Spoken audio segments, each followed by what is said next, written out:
주님만 예배해. 여러분, 요즘 현대인들에게 가장 많이 찾아오는 심각한 병 중에 하나가 우울증이라고 합니다.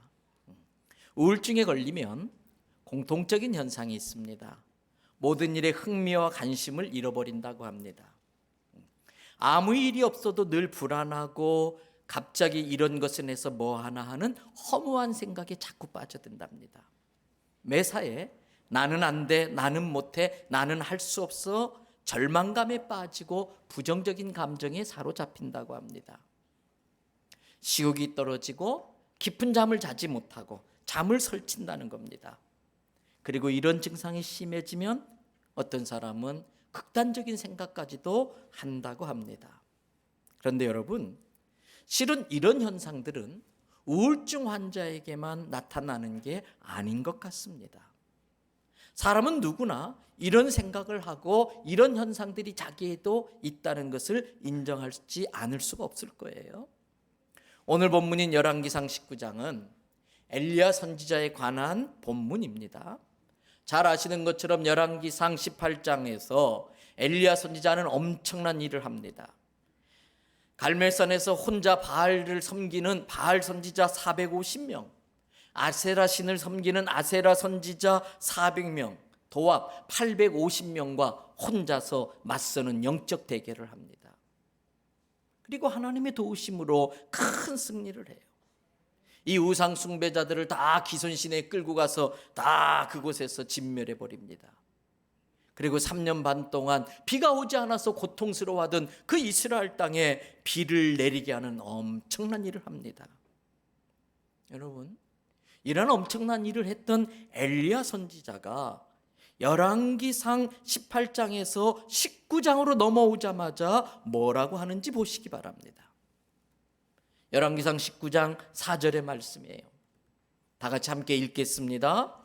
자기 자신은 광야로 들어가 하룻길쯤 가서 한 로뎀나무 아래에 앉아서 자기가 죽기를 원하여 이르되 여호와여 넉넉하오니 지금 내 생명을 거두시옵소서. 나는 내 조상들보다 낫지 못하니이다 하고, 아까 우울증 걸리면 나타나는 현상 몇 가지 중에 마지막, 어떤 사람은 극단적인 생각까지도 한다고 그랬는데 지금 엘리야 선지자가 차라리 여기서 날 죽여달라는 거예요.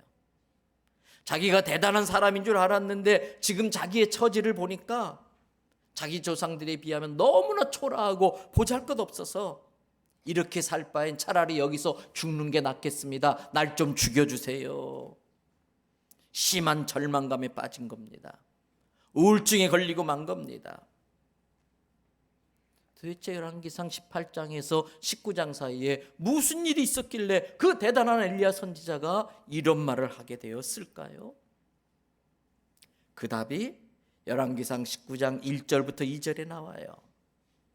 아합이 엘리야가 행한 모든 일과 그가 어떻게 모든 선지자를 칼로 죽였는지를 이세벨에게 말하니, 2절, 이세벨이 사신을 엘리야에게 보내어 이르되 내가 내일 이맘때에는 반드시 내 생명을 저 사람들 중 한 사람의 생명과 같게 하리라. 네가 죽인, 내가 아끼고 내가 키웠던 바알과 아세라 선지자처럼 너도 그렇게 죽여버릴 거야. 그렇게 하지 않으면 내가 섬기는 신들이 내게 벌 위에 벌을 내림이 마땅하도다. 이 말에 엘리야의 간담이 녹아버리고 만 거예요. 그리고 걸음아 날 살려라, 광야로 도망을 칩니다. 그렇게 하룻길을 막 도망치다가 더 이상 도망칠 힘이 없자 로뎀나무 아래에 불쑥 주저앉아가지고, 하나님, 이럴 바에는 차라리 나를 여기서 죽여주세요. 그렇게 하나님 앞에 원망 섞인 하소연을 하다가 잠이 든 거예요. 사랑하는 대원성결교회 성도 여러분, 우리는 여기에서 중요한 영적 교훈을 깨달아야 됩니다. 나를 낙심하게 만들고 나를 우울하게 만들고 나를 절망하게 만드는 말을 걸러 들을 줄 알아야 됩니다. 걸러서 들을 줄 알아야 돼요. 엘리야 선지자는 내가 내일 이맘때쯤 반드시 내 생명을 저 사람들 중 한 사람의 생명과 같게 하리라고 하는 이 이세벨 왕비의 말을 고스란히 듣고 말았어요. 그대로 다 받아들이고 말았어요. 그 말을 듣자 두려움으로 마음이 확 사로잡힙니다. 낙심했습니다. 우울증에 빠졌습니다. 이래서는 안 됩니다. 성도는 사람들의 말을 하나님의 말씀, 성경으로 필터링, 걸러서 들을 줄 알아야 됩니다. 엘리야 선지자가 잠깐 방심한 것 같아요. 두려움이 엄습해 왔습니다. 염려가 커지기 시작하자 기도할 생각을 하지 못하고 도망칠 생각부터 했어요. 하나님 앞에 나올 생각하지 못하고 도망칠 생각부터 했어요. 감사하고 다행스러운 것은 그것을 하나님이 다 지켜보고 계셨어요. 그러한 엘리야를 하나님이 다 보고 계셨어요. 그리고 도망치다 지쳐 잠든 엘리야에게 천사를 보냅니다. 그리고 어떻게 하시는지 보시기 바래요. 5절 말씀에 보니까 로렘나무 아래에 누워 자더니 천사가 그 다음 뭐라고 그래요? 그를 어루만지며. 7절도 보시기 바래요. 여호와의 천사가 또 다시 와서 어떻게 했어요? 어루만지며. 사랑하는 성도 여러분, 주님의 손길입니다. 주님의 손길입니다. 주님은 우리를 절대 홀로 두지 않으십니다. 절대 우리에게서 눈을 떼신 적이 없습니다. 다 보고 계세요. 다 듣고 계세요. 그리고 늘 함께 해주십니다. 그리고 그 능하신 손으로, 그 부드러운 손으로 우리를 어루만져 주세요. 쓰다듬어 주세요. 그 능하신 오른팔로 우리를 꽉 붙들고 계세요. 창세기 28장 15절에 광야에서 홀로 두려움에 사로잡혀 있었던 야곱에게 하나님이 나타나셔서 하신 말씀이에요. 우리 다 같이 함께 읽도록 하겠습니다. 내가 너와 함께 있어 내가 어디로 가든지 너를 지키며 너를 이끌어 이 땅으로 돌아오게 할지라 내가 내게 허락한 것을 다 이루기까지 너를 떠나지 아니하리라 하시니라. 할렐루야. 내 너를 버리지도 떠나지도 아니하리라 그랬어요. 이 시간 하나님은 우리에게도 동일하게 말씀하세요. 오늘 이 예배 중에 함께 계셔서 내 심령을, 내 육체를, 내 병든 몸을, 내 상한 마음을 어루만져 주시는 걸 느끼시기 바랍니다. 두 번째, 하나님이 이 지쳐 쓰러진 엘리야에게 어떻게 하셨나 보세요. 5절을 보세요. 열왕기상 19장 5절 말씀 다시 한번 올려주실까요? 어루만져 주신 다음에 노란색에 뭐라고 되어 있어요? 일어나 먹어라. 7절도 보세요. 또 어루만지신 다음에 뭐라고 그랬어요? 일어나 먹어라. 이 지쳐진 쓰러진 엘리야에게 하나님이 해주신 일은 먹이시는 일이었었어요. 여러분, 우울한 생각이 들 때에 또는 마음이 낙심될 때에 그래서 마냥 처져 있으면 안 돼요. 집안 청소도 하고 산책도 하면서 햇볕도 좀 쬐이고 일어나 움직여야 됩니다. 그리고 잡수셔야 돼요. 특별히 성도는 다른 무엇보다도 영의 양식을 드셔야 돼요. 마태복음 4장 4절 예수님이 하신 말씀이에요. 예수께서 대답하여 이르시되 기록되었을 때 사람이 떡으로만 살 것이 아니요 무엇으로 산다? 하나님의 입으로부터 나오는 모든 말씀으로 살 것이라 하였느니라 하시니. 영적 존재이기 때문에 성도는 특별히 영의 양식 하나님의 말씀을 먹어야 돼요. 여러분, 우울한 마음이 들 때, 절망적인 생각이 들어오려고 할 때에 맛난 음식을 드시기 바랍니다. 먹고 싶은 음식이 무엇인지 잘 생각해보고 그것을 먹는 것도 좋은 방법이에요. 그래서 요즘 저희 집에서는요, 냉장고 파기하고 있습니다. 그동안 냉장고에 있었던 냉동 음식들 다 꺼내서 어젯밤에는요, 제가 직접 묵은 김치 넣고 오뎅 넣고 계란 넣고 라면을 끓여 먹는데 너무 맛있었어요.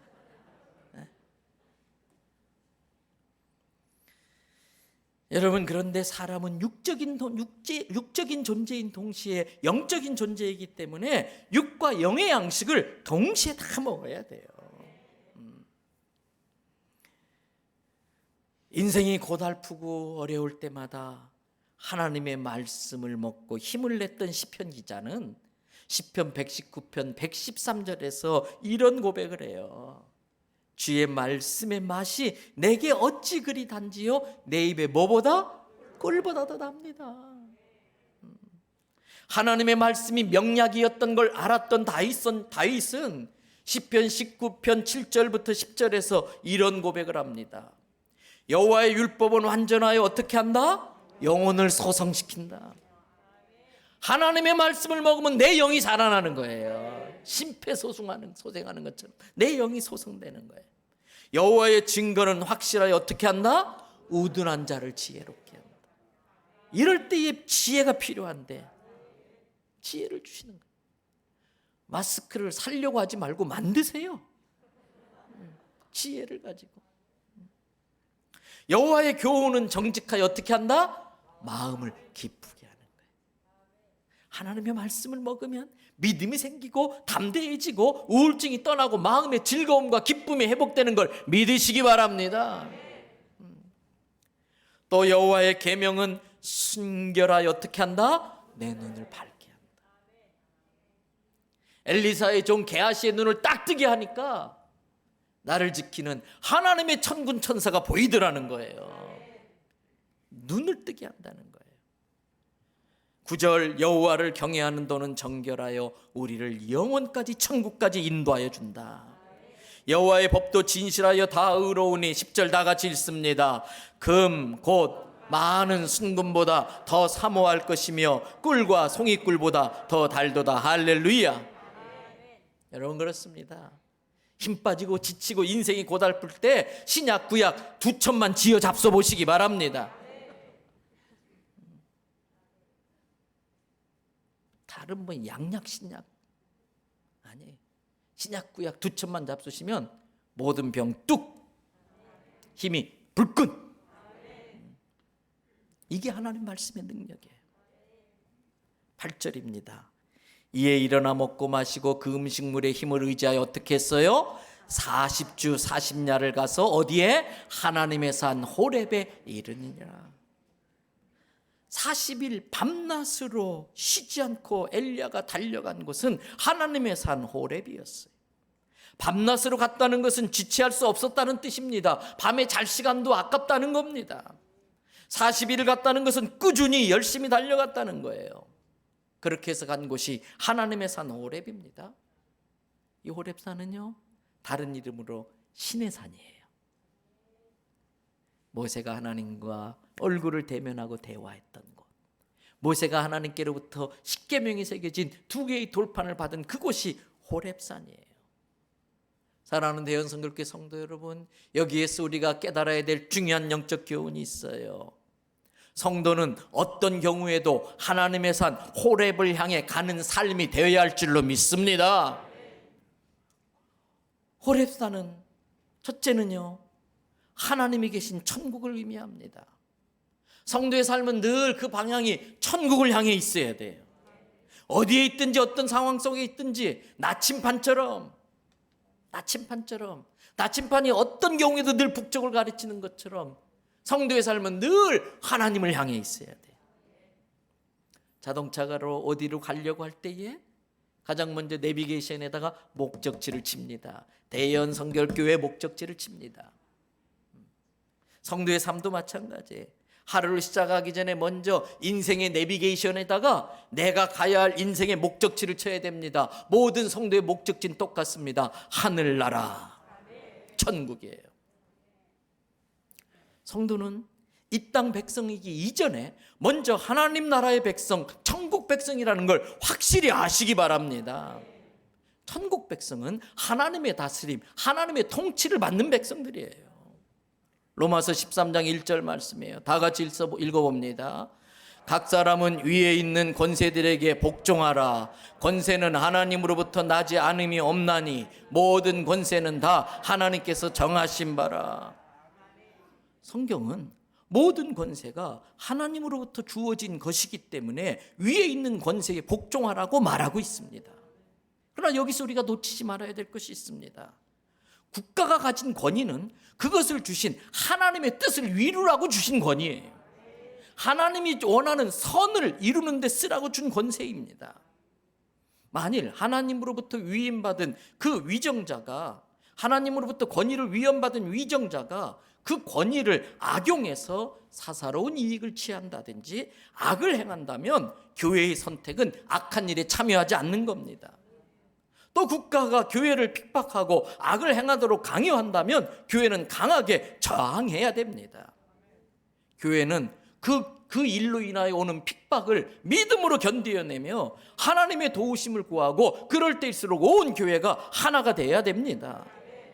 그러므로 우리는 얼마든지 자발적으로 성도의 안전과 국민의 안전을 위해서 예배를 영상으로 드릴 수 있도록 협조할 수 있습니다. 또 많은 교회가 그렇게 하고 있습니다. 그러나 그것이 명령에 의해서, 정부의 명령에 의해서 억지로 그렇게 하라고 한다면 우리는 거기에 순종할 수 없습니다. 그러게 되면 하나님보다 세상 권력에 더 순종하는 것이기 때문에 예배를 교회에 일부러라도 모여 드릴 수밖에 없는 겁니다. 왜? 우리는 세상 권세보다 하나님의 권력에 순종한다고 하는 믿음의 표현으로 일부러라도 모여서 예배 드릴 수밖에 없는 겁니다. 사랑하는 대연성결교회 성도 여러분, 이 혼란스러운 세상에 근본으로 돌아가고 기본으로 돌아가야 돼. 기초가 탄탄해야 돼. 우리의 정체성이 무엇인지 분명히 해야 됩니다. 우리는 세상 모든 왕들의 왕이신 만왕의 왕, 하나님의 백성이라는 걸 분명히 아시기를 바랍니다. 성경의 진리와 가치를 지키기 위해서라면 순교라도 각오해야 되는 겁니다. 호렙산이 의미하는 두 번째 의미는 하나님의 집, 이 성전입니다. 교회입니다. 성도의 삶은 늘 교회를 향해 있어야 돼. 늘 교회를 사모하고 사랑해야 됩니다. 주님의 몸인 이 교회를 섬기고 교회가 계속 부흥하고 성장할 수 있도록 헌신해야 됩니다. 그래서 이 교회를 통해서 이 세상에서도 하나님의 나라가 이루어질 수 있게 해야 되는 겁니다. 오늘 본문은 교회가 어떠해야 되는지, 성도가 어떠해야 되는지 우리에게 알려주고 있습니다. 오늘 본문 말씀 열왕기상 19장 8절과 9절을 보세요. 이에 일어나 먹고 마시며 그 음식물의 힘을 의지하여 40주 40야를 가서 하나님의 산 호렙에 이르니라. 9절, 엘리야가 그곳 굴에 들어가 거기서 머물더니 여호와의 말씀이 그에게 임하여 이르시되, 뭐라고 되어 있어요? 엘리야야, 내가 어찌하여 여기 있느냐? 왜 굴 속에 틀어박혀 있느냐? 엘리야야, 내가 어찌하여 여기 있느냐? 엘리야 마할레카포. 마할레카포는 히브리어예요. 성경에 내가 어찌하여 여기 있느냐 이렇게 돼 있는데 정확한 의미는 What are you doing here? 엘리야야, 여기서 뭐하고 있니 너 지금? 너 지금 이 굴 속에서 뭐하고 있니? 네가 지금 굴 속에 있을 시간이니? 그 말씀이에요. 사랑하는 대연성결교 성도 여러분, 하나님의 이 종을 통해서 지금 우리에게도 똑같이 묻습니다. 마할레카포, 너 여기서 지금 뭐하고 있니? 예수 믿는다는 사람들이 굴 속에 들어박혀 있어서는 안 됩니다. 하나님 나라를 위해서, 교회를 위해서, 참 진리를 위해서 단호하게 담대하게 일어서야 할 줄로 믿습니다. 그때 엘리야 선지자가 하나님께 항변합니다. 열왕기상 19장 10절과 14절에 두 번이나 반복해서 이렇게 말합니다. 그가 대답하되 내가 만군의 하나님 여호와께 열심히 유별하오니 이는 이스라엘 자손이 주의 언약을 버리고 주의 제단을 헐며 주의 선지자들을 죽였음이며오며, 내가 주님을 향한 열심히 좀 특심해가지고 목숨 걸고 갈멜산에 올라가서 바알과 아세라 선지자 850명을 다 때려잡았다는 거예요. 그런데 지금은 오직 나만 남았습니다. 그리고 지금은 그들이 내 생명을 뺏으려고 지금 나를 쫓아오고 있습니다. 그런 엘리야에게 하나님은 더 엄청난 일을 하라고 하세요. 열왕기상 19장 15절과 16절에 엘리야에게 말씀합니다. 지금 다메섹에 가서 하사엘에게 기름을 부어서 아람의 왕이 되게 하고, 16절에 지금 이스라엘에 가서 님시의 아들 예후에게 기름을 부어 북이스라엘의 왕이 되게 하라. 아람의 불의한 베나닷 왕을 몰아내고 북이스라엘의 악한 아합 왕을 끌어내리라는 말씀이에요. 엄청난 일이지요. 함부로 할 수 없는 일이지요. 그래서 엘리야 선지자가 나밖에 없는데요? 이걸 나보고 하라고요? 이렇게 말하는 거예요. 그때 하나님이 다시 말씀하세요. 18절 말씀 우리 다같이 함께 읽겠습니다. 그러나 내가 이스라엘 가운데에 7,000명을 남기리니 다 바알에게 무릎을 꿇지 아니하고 다 바알에게 입맞추지 아니한 자니라. 그렇습니다. 나 혼자가 아니었어. 그런 어려운 가운데서도 아직 바알에게 무릎 꿇지 않고 바알에게 입맞추지 않은 7,000명이 남아있더라는 거예요. 요즘 우리 목회자들이, 우리 부목사님들이 가정신방도 못하고 병원신방도 못해요. 그래서 고작 한다는 게 전화예요. 이러면 안 되겠다 싶어서 우리 목회자들이 성도들을 위해 할 수 있는 일이 뭘까 생각하다가 순서를 정해서 이 본당에 와서 지금 본당 기도하는 시간을 갖고 있어요. 그때 성령님께서 제게 감동을 주셔서 이 일을 목회자들만 할 것이 아니라 원하는 성도들도 본당 기도를 할 수 있도록 인도하자. 그리고 문자를 돌렸어요. 그랬더니요, 하루 만에 기도표가 다 차여져 버렸어요. 목사님, 저는 몇 시부터 몇 시 기도할게요. 몇 시부터 몇 시 기도할게요. 어떤 사람은 하루에 2번씩, 어떤 사람은 하루에 3번씩 교회에 와서 기도하겠다는 거예요. 제가 카톡에 쫙 그게 올라오는 걸 보는데 마음이 든든해지더라고요. 우리 교회 성도들은 이 시대에 바알과 아세라에게 무릎 꿇지 않는 주님의 용사들인 줄로 믿습니다. 우리 청년부 별명이 예전사예요. 예전사. 예수 전하는 사람 딱 줄여서 예전사인데 거기엔 두 가지 의미가 있잖아요. 예수 전하는 사람이기도 하지만 예수님을 위한 전사가 되겠다는 거예요. 내 마음이 힘들고 낙심할 때에 거기에서 벗어나는 제일 좋은 방법은 하나님이 내게 주신 사명을 확인하는 거예요. 그 사명에 헌신하는 거예요. 하나님은 엘리야 선지자에게 그가 해야 할 일이 무엇인지 분명히 말씀해 주십니다. 더 이상 낙심한 채로 있지 말라는 거예요. 굴에서 나와 여호와 앞에 서라고 말씀하시고 사명을 받으라는 겁니다. 이제 말씀을 마무리합니다. 오늘 우리들에게도 하나님께서 물으십니다. 내가 어찌하여 여기 있느냐? 내가 있어야 할 곳이 바로 거기냐? 여러분, 세상에 들려오는 여러 가지 소식과 특별히 우리 성도들 중에 자영업하고 장사하시는 분들, 하루 매상이 거의 없는 이때에 내 마음이 불안해지고 두려워지고 염려와 근심에 사로잡히다가 우울증에 빠지려고 할 때에 첫째, 세상 소리를 하나님의 말씀으로 걸러서 들으시기 바랍니다. 마귀는 내 귀에 들어오는 소식으로 내 마음을 열려고 그래요. 마귀는 내 귓가에 들려오는 소리로 내 마음의 문을 여는 열쇠로 삼으려고 그래요. 둘째, 우리가 때로 낙심할 수 있지만 걱정하지 마십시오. 주님이 다 보고 계십니다. 다 알고 계십니다. 그리고 우리에게 오셔서 힘내라고 쓰다듬어 주시고 어루만져 주십니다. 기도의 자리에 나와서 본당 기도에도 나오고 내일부터 시작되는 새벽 기도에도 나와서 주님의 손길을 경험하시기 바랍니다. 또 성도는 육의 양식으로만 살 수 없어요. 영적 존재이기 때문에 영의 양식을 먹어야 돼요. 이런 기회에 가정 예배를 통해서 나도 먹고 자녀들에게도 영의 양식을 자꾸 먹이시길 바랍니다. 네 번째, 정체성이 분명해야 돼요. 우리는 가장 큰 권세자로 세상 모든 권세를 주관하시는 하나님을 믿는 하나님의 백성들이에요. 어떤 정부의 명령보다도 하나님의 말씀이 가장 큰 권위인 것을 알아 하나님의 말씀대로 살겠다고 결심한 사람들이에요. 마지막 다섯 번째, 마레카포, 내가 할 일이 무엇인가, 내가 있어야 할 곳이 어디인가 분명히 아시기 바랍니다. 더 이상 불 속에 움츠려 있지 마십시오. 원수 마귀의 사주를 받고 있는 악한 세력과 당당히 맞서 싸우시기 바랍니다. 하나님이 남겨주신 7,000명의 용사 중에 내가 꼭 들어있기를 바랍니다. 예배의 자리, 기도의 자리, 사명의 자리, 영적 전투의 자리에 지켜내는 우리 성도 되기를 주님의 이름으로 축복합니다.